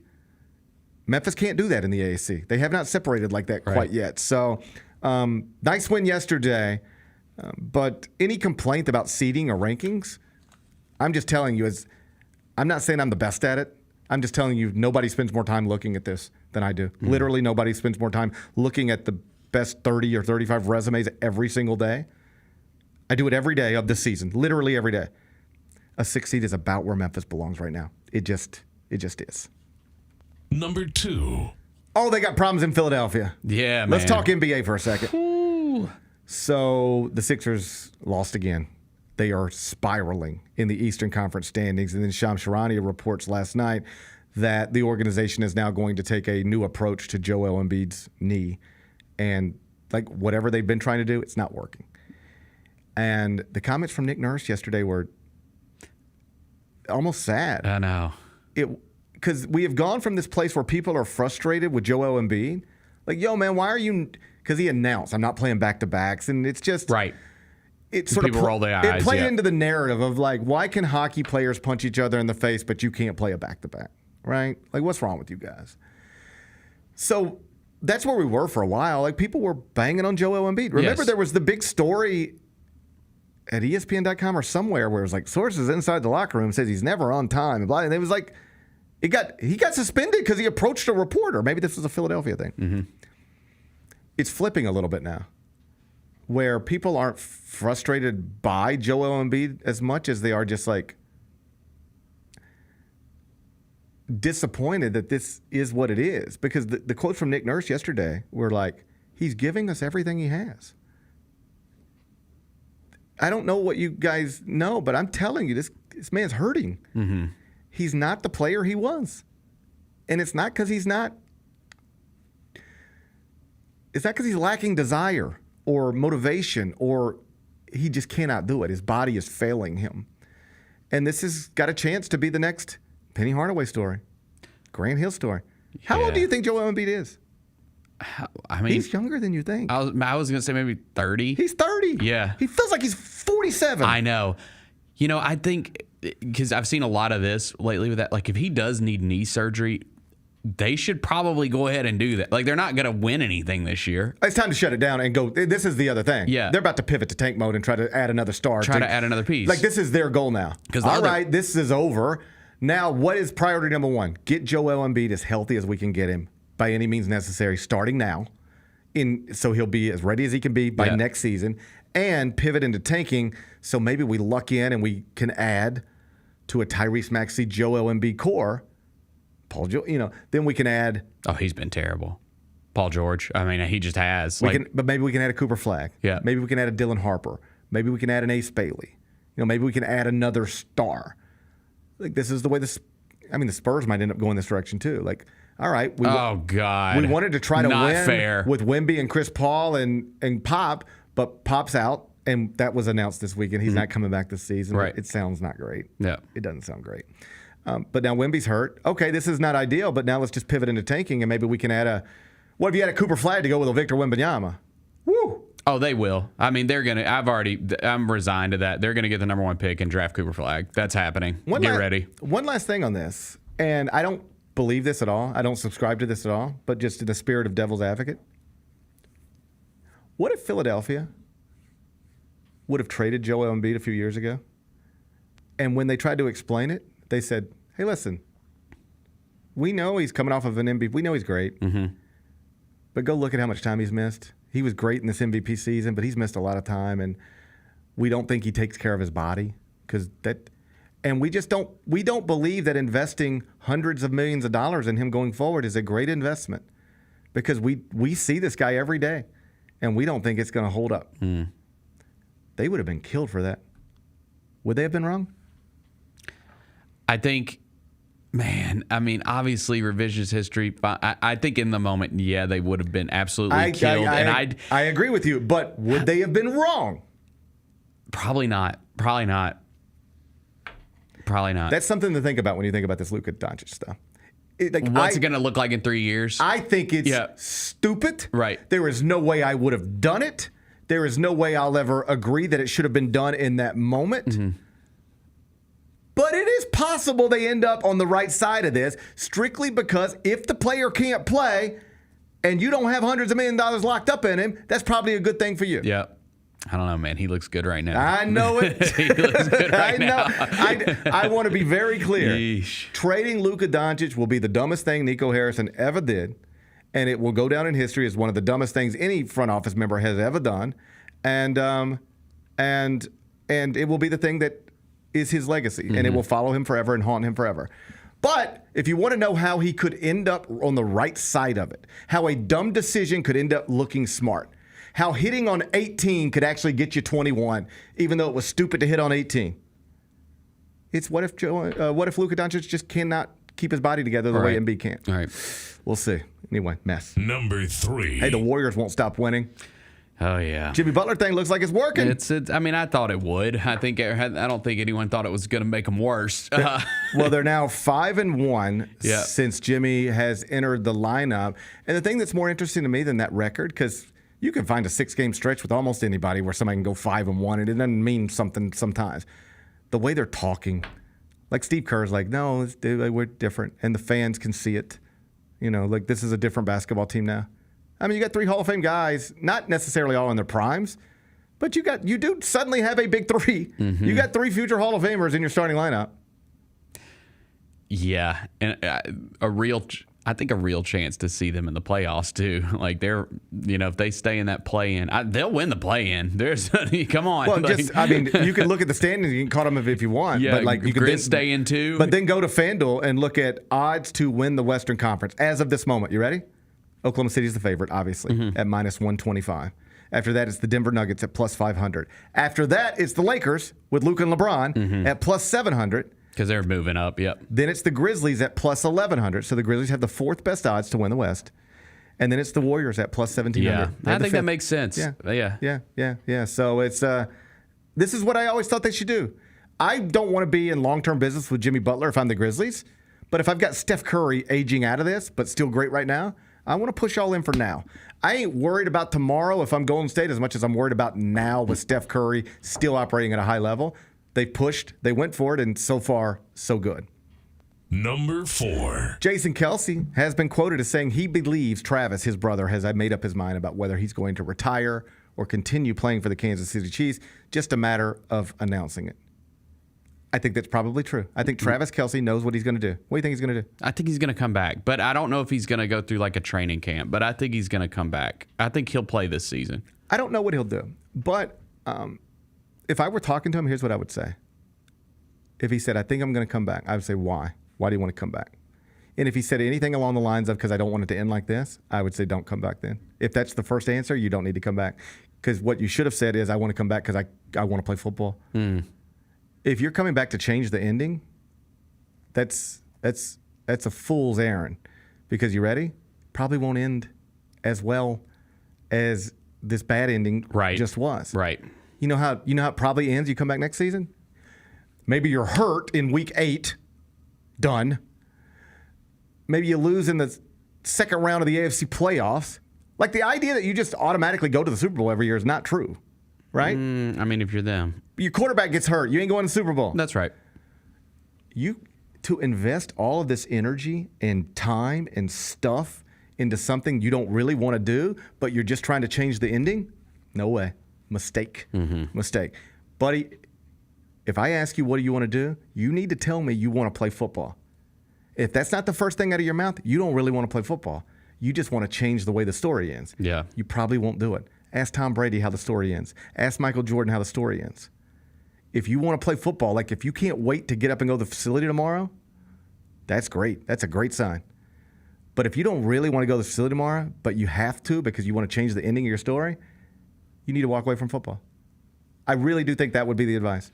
What is your motivation for playing if you want to play? And if it's not because you can't live without it, because you just can't imagine not doing it right now, if you can't wait to get back to that facility, if those are not your reasons, you do not need to be doing this. Yep. If you're just trying to change the end of the story, you're not going to write it the way almost nobody writes it the way they want to. You come back to try to change the end of the story, you know what the story ends up being? Probably a little bit worse than it already was. Yep. We'll see. Number 5. Hooters is going into bankruptcy, and they're closing these places all over the country. Rest in peace to a legend. Not necessarily rest in peace. It's just they're downsizing big time. We already lost our one of ours. Is the one downtown gone? We got downtown, No, that one's and, here. and we have Horn Lake.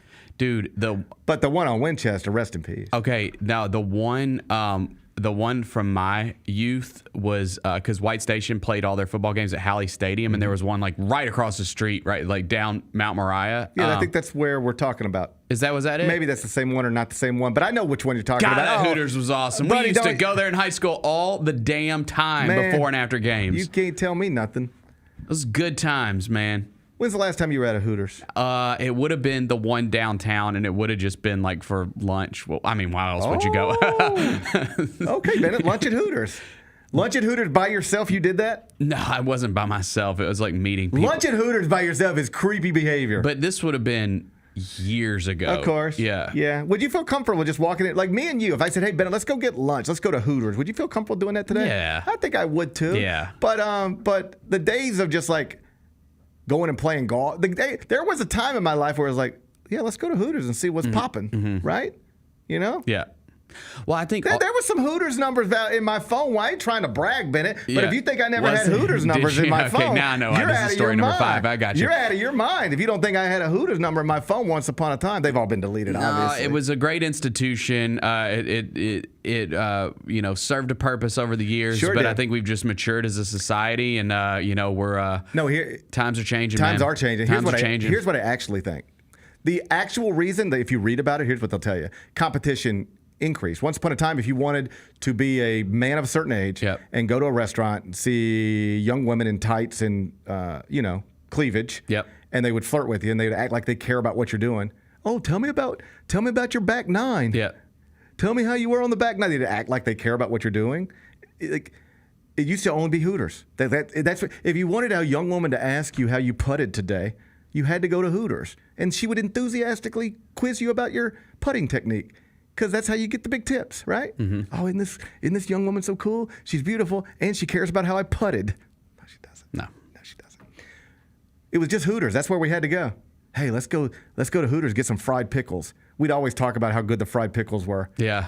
Because you got to trick yourself. They had good fried pickles. Man, we could go anywhere, but the fried pickles. Let's go to Hooters. Next thing you know, you're at Hooters talking about putting. Yeah. To a 20-year-old. It's outrageous. We've aged out of that. You can't. I would feel stupid talking to a 20-year-old about my putting technique, right? Right. Plus, my niece's friends work at these places. Like, I'd feel dumb on a lot of different levels. Beyond that, here's something else I read. So you've got competition. Twin Peaks came along, right? There's just competition out there. Then we aged out of it. And do you read, like, younger people are not into, like, hanging out as much as we used to be. Young people don't hang out like they used to. No, they don't want to go to noticed this as parties. well. They just want to be in their phones, and they don't want. Young people are not interacting as much. It's a bad sign. I don't like where this is trending. So now young guys, you know what young guys want to do? They want to go do whatever they do, and then go look at their phones all night. Mm-hmm. They ain't trying to hang out with the Hooters waitress anymore, and now filing bankruptcy. Bring back hanging out. That's what we believe in. Bring back hanging out. Yeah. Bring back hanging out. Hooters is suffering because of it. Bring back hanging out. Our thoughts and prayers with all the people are losing their jobs. Yeah, that's sad. I know, like federal government stuff. I know you've been reading about that, but it's not just reduced to the federal government and Elon and all that. It's Hooters too. Hooters too. Okay. Lots of young women are losing their jobs Sorry. right now. Yeah. Thoughts and prayers. Yep. Be back in a second. 45-minute video on Tony Allen on YouTube. I just saw it yesterday. He managed to dominate the NBA for 14 years, despite missing one of basketball's most important skills. But here's the crazy thing. Why does that hurt your feelings? It didn't hurt my feelings. It's positive. He at least should have more of my highlights. The Chris Vernon Show, live on weekdays at noon on YouTube at Grind City Media and the official Grind City Media app. We did get a new shoe that dropped today that we should all be able to get if we want it. Fire. And it's been one people have been waiting for a long, long time. Yep. Asia Wilson. What do you guys think about the shoe? I love it. It looks great. We see people wearing Jaws. We see a lot of people wearing the GT line, but then also we see a lot of NBA players wearing the Sabrinas. Sabrina, yeah. I bet you there's gonna be a lot of NBA players wearing that. I agree with you on this. Oh, yeah. The Sneak Fest Show, live Tuesdays at 2 p.m. on Grind City Media on X, YouTube, and the official Grind City Media mobile app. What teams do you think, other than Chiefs and Eagles, are going to be teams to reckon with next season? I think the Ravens, the 49ers, the Bills, the Lions. I think the Falcons are going to be good next year. Well, y'all have had like 4 straight losing record seasons. So. Yeah, the question is, like, can you just get like 2 guys on defense? Like they scored 38 against the friggin' Panthers and lost the last week of the season. Like, you got to get some stops. The Odds Couple, live at 2 p.m. on YouTube at Grind City Media and the official Grind City Media app.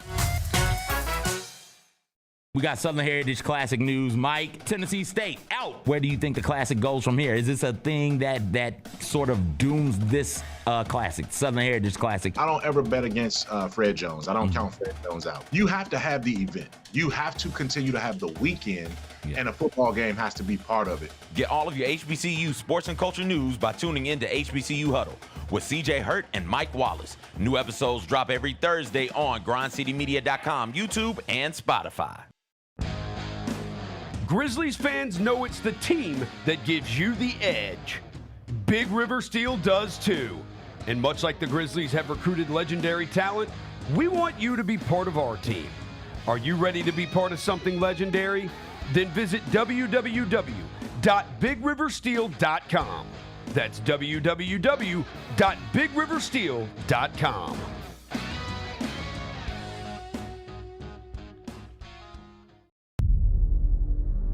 Can't wait. It's time to get it popping.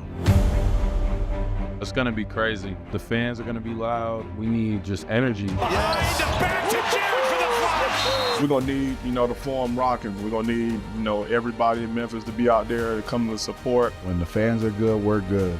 Simple as that. A Bain 3. Yes, sir. Desmond Bain with ice water in his veins. We'll ride the energy together.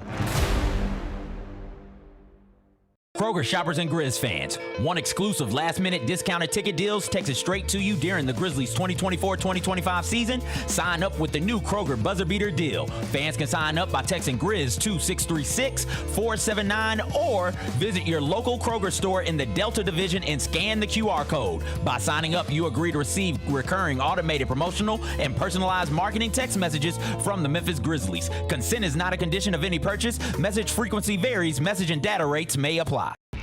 When it's all on the line, you turn to the strong, the stable, the unwavering. To those with a history of raising their performance, to meet the moment. It's true in basketball. It's true in banking. Grizzlies Checking from Pinnacle. Play hard. Bank easy. Open a Grizzlies checking account with at least $100 and a recurring direct deposit by August 31st, and you could receive a $200 direct deposit bonus into your account. Details at grizzliesbanking.com. Member FDIC. Shinedown. Dance Kid Dance Tour. Live in Memphis. FedEx Forum, Saturday, August 30th. With special guests, Bush and Morgan Wade. Get tickets now at livenation.com. Shinedown, live in concert. For more, visit shinedown.com. Grizzlies fans, dunks, dimes, and no-looks are great on TV, but nothing compares to catching them IRL. And that starts with buying tickets at Ticketmaster, the official ticket marketplace of the Memphis Grizzlies and the NBA. Ticketmaster gets you to the game so you can catch every highlight in person. From seeing your favorite Grizzlies stars up close to hearing the squeak of the sneakers on the hardwood. Put that jersey collection to use and get tickets at Ticketmaster. There's no better brag than saying you saw it live. See you courtside, Memphis.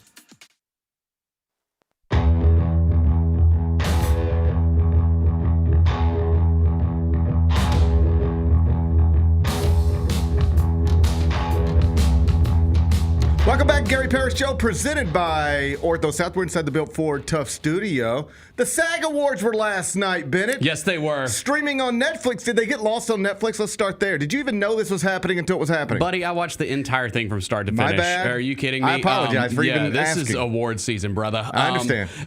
No, this actually, I think that this used to be on TNT for a long time, this show. I lose track.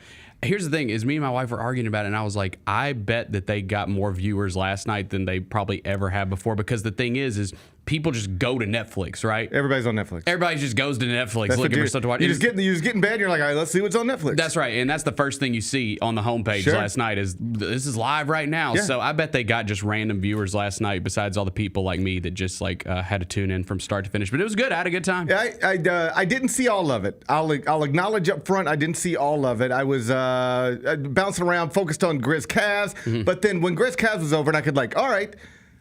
Honestly, I forgot it was on. And I was like, all right, let's turn the SAG Awards on. And I turned it on just in time for the good stuff, I think. Yep.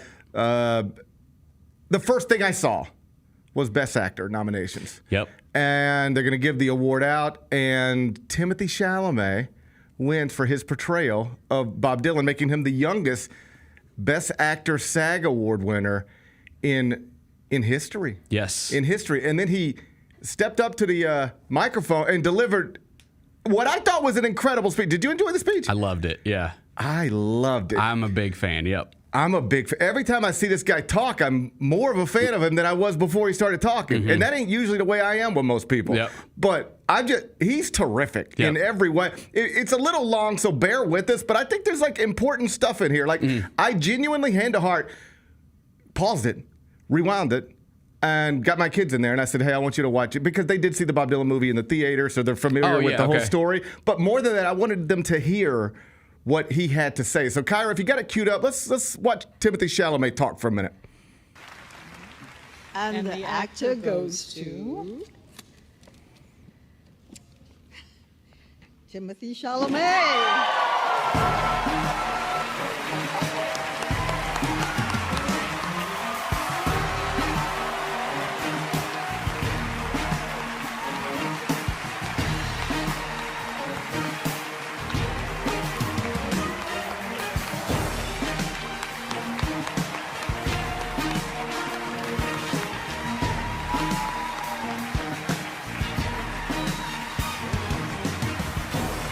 Oh boy. All right, raise this up. Guess I'm just gonna talk low. I don't know how to get this up. All right, well, thank you. I was not expecting this at all, truly. I'll start by thanking my mother, who I'm here with tonight. She has been working at Actors Equity for 40 years, the stage union. And I'll quickly run through this. I know the classiest thing would be to downplay the effort that went into this role and how much this means to me, but the truth is this was 5.5 years of my life. I poured everything I had into playing this incomparable artist, Mr. Bob Dylan, a true American hero, and it was the honor of a lifetime playing him. It's an honor I share with Monica, Elle, Edward, the entire cast, who, in a genre, doing a biopic that could be perhaps tired. Everyone gave it their all. So I'm deeply grateful to them. And lastly, I can't downplay the significance of this award because it means the most to me. And I know we're in a subjective business, but the truth is, I'm really in pursuit of greatness. I know people don't usually talk like that, but I want to be one of the greats. I'm inspired by the greats. I'm inspired by the greats here tonight. I'm as inspired by Daniel Day-Lewis, Marlon Brando, and Viola Davis as I am by Michael Jordan and Michael Phelps, and I want to be up there. So I'm deeply grateful to that. This doesn't signify that, but it's a little more fuel. It's a little more ammo to keep going. Thank you so much. Just perfect. Yeah, that was cool. I don't know that you can be more perfect than that. No, that was cool. Some people thought that it was kind of cocky, but I didn't. You said, that's not arrogance. It took me this was 5 years of my life. I put my life into this. That's not arrogance. Yeah. That's confidence. Yep. That's somebody who's sure of himself. Yep. Because he knows he has the talent and he's combined it with the work ethic. Yep. I'm not offended by that at all. I wanted my sons to see that. Yeah, that was not cool. So that they would think somebody's being cocky or arrogant, but that they could see that it's okay to be proud of yourself when you put in the work. Mm-hmm. And just like he said, I think the word he used is the classy thing to do. But the cool thing to do is be awards. So many people win these big awards and they act like, oh, they're just awards, whatever. They're just too cool to really appreciate it. Yep. Outside of 3-6, of course, they celebrated like crazy. That was amazing. Yeah. That was wonderful. I like it when you acknowledge, this matters to me. Mm-hmm. It matters that that people recognize what I put into this, and that I try to do the best job I could do, and that I did do a good job. It means something to me because this 5.5 years of my life. Mm-hmm. He learned how to play guitar, play harmonica, play Bob Dylan, sing those songs, learn those songs, performed them on Saturday Night Live. Yeah, you can find them on Apple Music, right? Yes. Yeah. Like it just popped on my Spotify the other day because my kids were listening to it. All right? So, yeah, he even acknowledged, I know people don't usually talk like this because they don't. And not in that world. They do in other worlds, particularly sports, the world we live in. Yes. Victor Wembanyama has said the same stuff. I'm chasing greatness. I want to be one of the greats. LeBron said it once upon a time. Mm-hmm.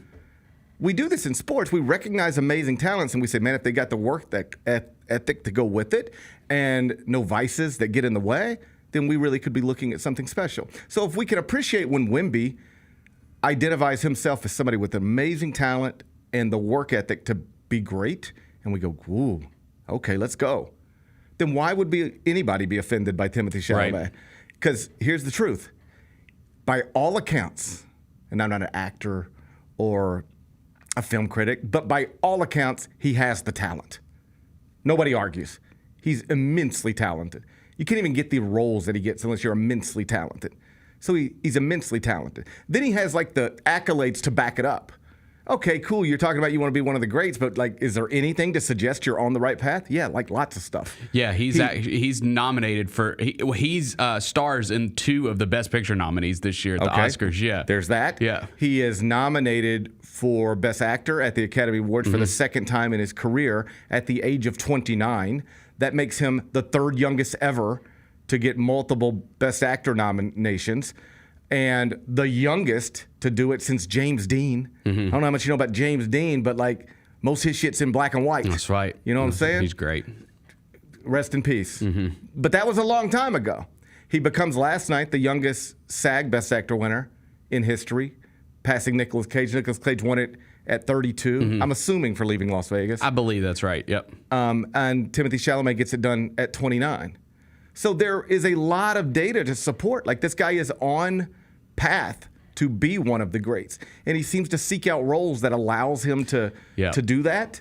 And the most important thing, he's got the work ethic, the focus, the dedication. Like when we saw the Bob Dylan movie and we were watching previews and different interviews, I like sort of, I don't know, it's just like you watch one and then you watch the next one, right? Yep. Next thing you know, I've spent 2 hours watching Timothée Chalamet interviews. He's just a really impressive young guy and seems comfortable in any setting.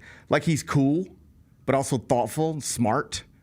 Like if I were a young single woman or a young single gay man, like this is the type of guy I'd be interested in. He impresses me every time I see him, and I thought that was impressive last night. And it started off by acknowledging his mother. Like what a proud moment that must be for her. And I know I saw some online chatter of like, where was Kylie? Because that's his partner and has been for a significant amount of time now. Apparently, one of Kylie's close friends died yesterday. Oh, damn. Unexpectedly, right? So that might be the explanation for that. If you were wondering where was Kylie, there seems to be a tragedy in her world. But for him to acknowledge his mother like that, I thought that was sweet, too. Yeah, and I would assume she'll be there this Sunday at the Oscars. And it's going to be awesome this Sunday because this is the first year at the Oscars that of the 4 major categories, Best Actor, Best Actress, Best Picture, Best Director, no one knows who's going to win any of those. Right. Like typically you go into it and it's like, okay, we know this one's going to win this because it won all the previous awards in award season.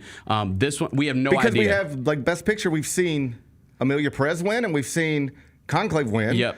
Best Actor, we've seen Adrian Brody win, and now Timothée Chalamet win. Demi Moore won again last night. Does that surprise you? But Mikey Madison won the BAFTA. So it's like it's totally up in the air for all these big awards. So it should be a good show on Sunday. I'm stoked. My votes, based on nothing more than what I've seen, which is not everything, would be for Mikey Madison and Timothée Chalamet. I don't know. Adrian Brody was good in The Brutalist. But I would think both of those would be awesome. I would go both great. I would vote Mikey Madison and Timothée Chalamet. While acknowledging I have not seen Adrian Brody, he might be terrific. But I like the idea of a young person chasing greatness. being comfortable verbalizing it, combining it with the work ethic, and then being rewarded for that. I like that. Me too. I like that he was able to have that moment last night because he told you how much it meant to him. He told you. Like, this matters to me. I know some people act like they're too cool for it to matter. This means something to me. It's nice to be standing here right now. I put in the work. I deserve. It's a little bit like, not to get off track, but you know, the Kendrick Lamar thing at the Super Bowl and one of the tracks off the GNX album. It's like the whole track is I deserve what I'm getting because I put in the work. I deserve this. I deserve all the accolades. I deserve all this money. I deserve all this respect because I've done it the right way and I put in the work. I've got the talent and I've put in the work. That's exactly what Timothée Chalamet was saying last night. I appreciate it. Good stuff. Good stuff. Be back in a second. 45-minute video on Tony Allen on YouTube. I just saw it yesterday. He managed to dominate the NBA for 14 years, despite missing one of basketball's most important skills. But here's the crazy thing. Why does that hurt your feelings? It didn't hurt my feelings. It's No. positive. He at least should have more of my highlights. The Chris Vernon Show, live on weekdays at noon on YouTube at Grind City Media and the official Grind City Media app. We did get a new shoe that dropped today that we should all be able to get if we want it. Fire. And it's been one people have been waiting for a long, long time. Yep. Asia Wilson. What do you guys think about the shoe? I love it. It looks great. We see people wearing Jaws.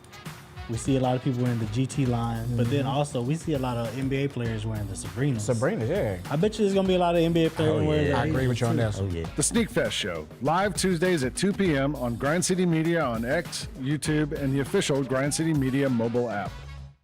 What teams do you think, other than Chiefs and Eagles, are going to be teams to reckon with next season? I think the Ravens, the 49ers, the Bills, the Lions. I think the Falcons are going to be good next year. Well, y'all have had like 4 straight losing record seasons. So. Yeah, the question is, like, can you just get like 2 guys on defense? Like they scored 38 against the friggin' Panthers and lost the last week of the season. Like, you got to get some stops. The Odds Couple, live at 2 p.m. on YouTube at Grind City Media and the official Grind City Media app.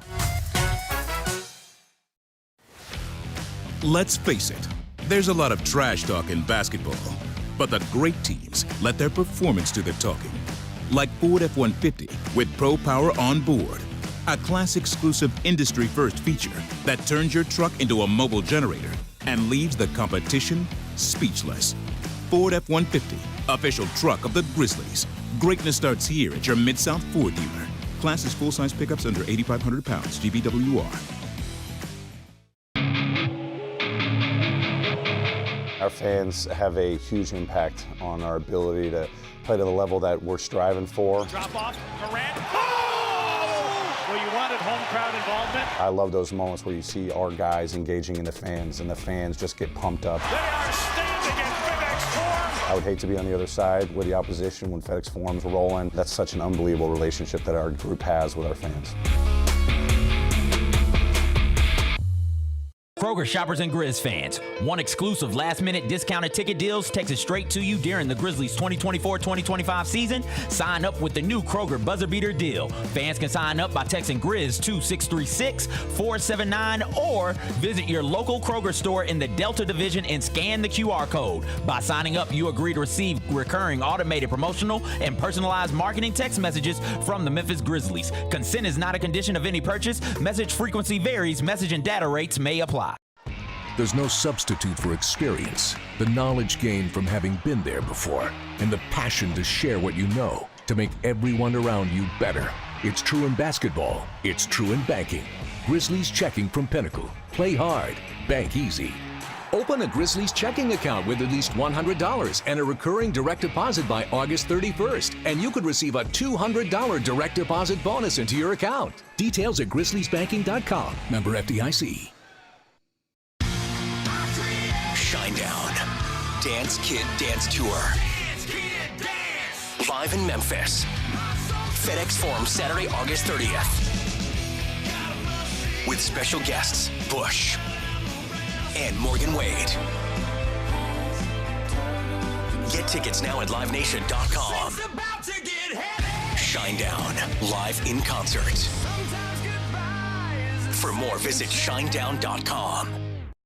Grizzlies fans, dunks, dimes, and no looks are great on TV, but nothing compares to catching them IRL. And that starts with buying tickets at Ticketmaster, the official ticket marketplace of the Memphis Grizzlies and the NBA. Ticketmaster gets you to the game so you can catch every highlight in person. From seeing your favorite Grizzlies stars up close to hearing the squeak of the sneakers on the hardwood. Put that jersey collection to use and get tickets at Ticketmaster. There's no better brag than saying you saw it live. See you courtside, Memphis.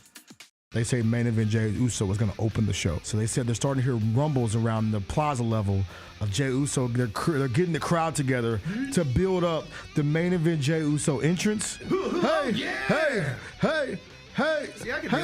15,000 people together yeeting in unison, 5-star. They are yeeting together. Tune in to Grind City Wrestling weekly on the Grind City Media app and on the Grind City Media YouTube channel.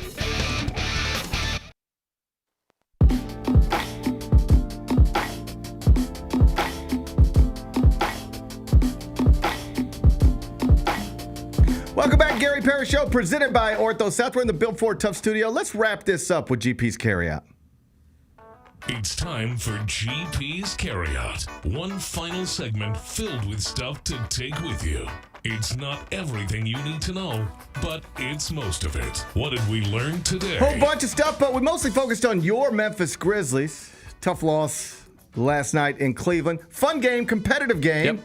Had some nice moments, but ultimately, Grizzlies lose to, the best team, or at least the team with the best record in the Eastern Conference, and best record in the entire NBA. That's the Cleveland Cavaliers.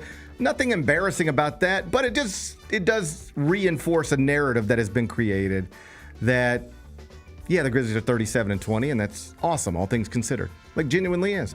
But 29-7 against teams outside of the top 6 of the East and West, and just 8-13 after last night's loss against teams inside the top 6 of the East and West. So there's a narrative that has been created because there's some substance to back it up. The Grizzlies are immensely talented when healthy and clearly one of the best teams in the league. But they do not have a track record of beating consistently the other best teams in the league. That's what that 8-13 record against the top 6 in the East and West illustrates. Now, the context does matter. Obviously, they've been shorthanded for some of those games, but other teams have been shorthanded for some of those games too. Either way, you can't get away from this. 8-13 against top 6 in the East and West, 29-7 against everybody else, 37-20 on the season, with Kevin Durant and the Suns headed to town tomorrow night. What's today's biggest game? I'm taking you to college basketball, Bennett. I thought you might. I'm going to Big Monday, and it's the top 10 showdown in Lubbock, Texas. I was just there a few weeks ago. Enjoyed my time. United Supermarkets Arena. Fabulous on-campus facility. Little too big, I think. Like, I'd cut maybe 3,000, 4,000, 5,000 seats out of it. It's like 15,000. I don't think college basketball programs should have more than about 9 or 10 unless you're Kentucky or Carolina or Kansas. But a little too big, but awesome. Like, the structure of it, the brick, it's just really, just looks nice and feels nice. Tonight, Houston at Texas Tech. The Cougars, Kelvin Sampson's Cougars, 1.5-point favorites on the road. Totals 131.5. How you going to act? Yeah, I'm not betting against Kelvin Sampson. You can't do it. No, I can't. I could, sit here and think, it's going to be a raucous crowd, a great home environment for Texas Tech. They're a top 10 team. I'm not betting. Correct me if I'm wrong. I think you took Tom Izzo on Friday night. Yes, I did. And now you're going to back it up with a Kelvin Sampson. Yeah, buddy. I see what you're doing. Let's go. You're identifying all-time great Legends. coaches. You're identifying legends and then backing them. I think that's a proper strategy. Bennett's taking Houston tonight, -1.5. Tip is at 8 o'clock. You can watch it on ESPN. What are we watching on TV? Raw returns to Netflix tonight for the first time since SmackDown over the weekend, where The Rock showed up and said he wants to take Cody Rhodes' soul. Yeah, what's he going to do with Cody Rhodes' soul? I don't know. I don't know what's going on there. Do you like this? I don't know yet. Because obviously we still got Elimination Chamber. We got to find out who's facing Cody at Mania. Where does The Rock fit into all that? I don't understand what's going on. What people are telling me, this is what I'm hearing. That John Cena is going to win Elimination Chamber. John Cena will fight Cody Rhodes at WrestleMania. And that'll be where John Cena is set up to break the all-time record for championships and blah, blah, blah, blah, blah. Meantime, Cody Rhodes' soul is going to be stolen by The Rock. And that'll be heel Cody Rhodes. And then John Cena will be the face. And it'll be the face of the company against a man who has had his soul stolen. Mind control, you're saying? I don't know. Interesting. Soul control at the very least. Soul control at the very least. I don't know what's true and what's not, Bennett. That's just what I read somewhere. Okay. I can't vouch for it, but we'll get. I'm in. Hopefully, we'll get some more answers tonight. Raw is on Netflix, 7 o'clock. What's the best thing we've read? I wrote Top 25 and 1 this morning, focusing on St. John's after they beat UConn yesterday, swept the back-to-back champs, defeated the self-identified greatest coach in the effing sport. St. John's now just one more win away, or one more Creighton loss away from securing a Big East title for the first time since 1992. Rick Pitino is amazing. You can read about that CBSSports.com. What's on tap for tomorrow? Tomorrow's going to be Tuesday. Katie's in town. Yeah, man. Let's go. Hey, Big homestand coming up. I really do think Katie in town is awesome. But Katie in town after this Netflix documentary where he's kind of one of the stars of it, big deal. It is. Kevin Durant, an all-time great's going to be in town. They're not top 6 in the East or West, so we should get them good. Let's get them. Let's get them Let's good. go. Let's get them good. Oh, I can't wait for tomorrow. It's going to be a fun show. Looking forward to it already. Enjoy the rest of your day. I'll enjoy mine. We'll be back here tomorrow at 10 till then. Be careful, be kind, be good. Rep your hood.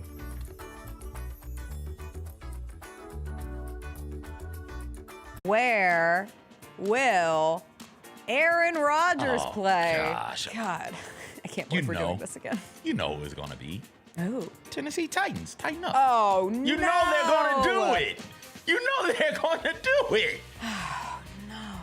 Tune in to the Jessica Benson Show with CJ Hurt live every weekday at 8 a.m. on YouTube at Grind City Media and the official Grind City Media app. We touched on this earlier, the panel here, about what really has been the mainstay of the Grizzlies, and that's Jaren Jackson Jr. Trip has just been awesome. He's posting guys up.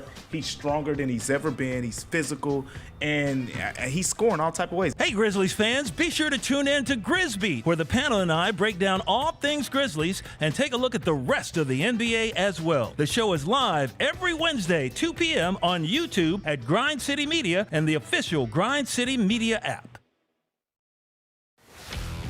Let's face it, there's a lot of trash talk in basketball, but the great teams let their performance do the talking.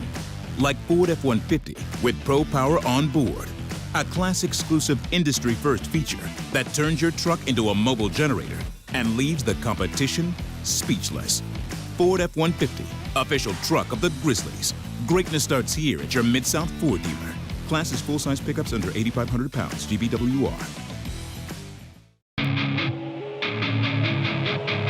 Our fans have a huge impact on our ability to play to the level that we're striving for. Drop off, Durant. Oh! Well, you wanted home crowd involvement. I love those moments where you see our guys engaging in the fans and the fans just get pumped up. They are standing in FedEx Forum. I would hate to be on the other side with the opposition when FedEx Forum's rolling. That's such an unbelievable relationship that our group has with our fans. Kroger shoppers and Grizz fans, one exclusive last-minute discounted ticket deals texted straight to you during the Grizzlies 2024-2025 season. Sign up with the new Kroger Buzzer Beater deal. Fans can sign up by texting Grizz to 636-479 or visit your local Kroger store in the Delta Division and scan the QR code. By signing up, you agree to receive recurring automated promotional and personalized marketing text messages from the Memphis Grizzlies. Consent is not a condition of any purchase. Message frequency varies. Message and data rates may apply. There's no substitute for experience, the knowledge gained from having been there before, and the passion to share what you know to make everyone around you better. It's true in basketball. It's true in banking. Grizzlies Checking from Pinnacle. Play hard. Bank easy. Open a Grizzlies checking account with at least $100 and a recurring direct deposit by August 31st, and you could receive a $200 direct deposit bonus into your account. Details at grizzliesbanking.com. Member FDIC. Sonic Radio. Welcome back to Sonic RNDIO. That spells radio with me, the CIO. This just in, the new Sonic $1.99 menu lets you build a crave-worthy meal for just $1.99 an item. Whether that's a creamy shake, crispy tots, or a quarter-pound double cheeseburger. This just out. Ostriches. They're mean, not very cute, and in my opinion, way too big for a bird. Don't miss the Sonic Fun 99 menu. 5 items, always $1.99. Live free, eat Sonic. Tax not included. See menu for details. Thanks for showing up, Memphis. Nothing compares to catching your Grizzlies IRL. And that all starts with buying tickets at Ticketmaster, the official ticket marketplace of the Memphis Grizzlies and the NBA. Ticketmaster gets you to the game so you can catch every highlight. Put that jersey collection to use for the next game and get Grizzlies tickets at Ticketmaster. Whether they're here at FedEx Forum or on the road, Ticketmaster's got your back when it comes to scoring tickets. And there's no better brag than saying you saw it live. They say main event Jey Uso was going to open the show. So they said they're starting to hear rumbles around the plaza level of Jey Uso. They're getting the crowd together to build up the main event Jey Uso entrance. Hey, See, I can do it. Hey, 15,000 people together, yeeting in unison, 5-star. They are yeeting together. Tune in to Grind City Wrestling weekly on the Grind City Media app and on the Grind City Media YouTube channel. Where will Aaron Rodgers play? Gosh. God, I can't believe we're doing this again. You know who it's going to be. Oh. Tennessee Titans. Tighten up. Oh, no. You know they're going to do it. You know they're going to do it. Tune in to the Jessica Benson Show with CJ Hurt live every weekday at 8 a.m. on YouTube at Grind City Media and the official Grind City Media app.